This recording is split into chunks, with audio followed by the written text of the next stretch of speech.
For people who kill, the tick of the clock is the key sometimes to getting away with murder.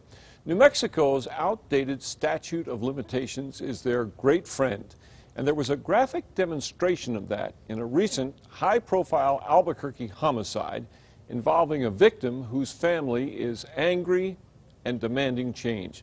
News 13's Tim Maestas is on special assignment.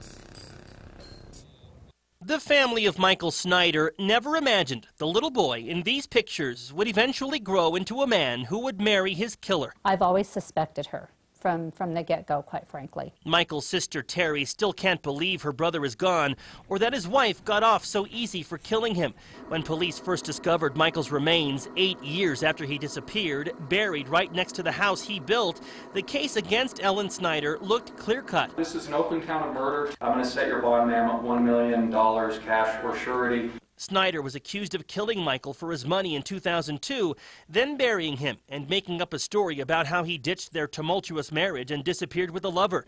But as the case moved forward, Michael's family got a hard lesson in how the law works. We didn't know the clock was ticking, quite frankly. We were incredibly naive to the whole process. Remember, the case was already 8 years old. While there is no statute of limitations for first-degree murder, prosecutors feared they couldn't get a conviction for that and that Snyder would get off. The statute of limitations for second-degree murder is 6 years. That means prosecutors' hands were tied. Because of a lack of forensic evidence and Ellen Snyder's claims that the killing was in self-defense, prosecutors were forced to offer a plea deal.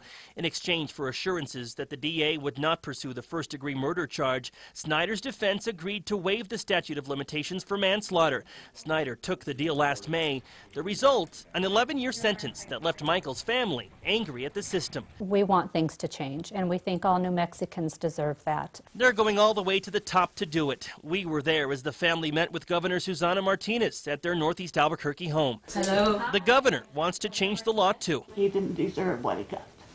No. Homicide is the most heinous of crimes and should not have a statute of limitations just because you got away with it. Sitting with Michael's mother and two sisters, Martinez promised to push for a bill to eliminate the statute of limitations on all types of killings. I am proposing that there be no statute of limitations on any homicide case.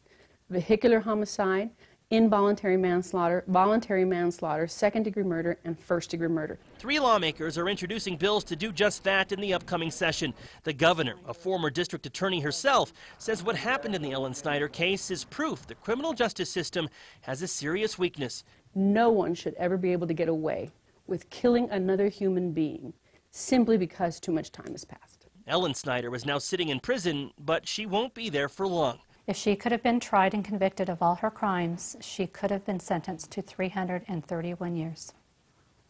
Instead, she got 11. 11 years. Nothing will ever bring Mike back, and no amount of time actually would ever be long enough for us, for this person. But if we could save some other family the heartache of just kind of feeling victimized again is really now our goal. Tim Maestas, KRQE News 13. Well, as we just heard, Ellen Snyder got an 11-year sentence, but it's really not even that. With good time and credit for time served, she could be out in about 7 years.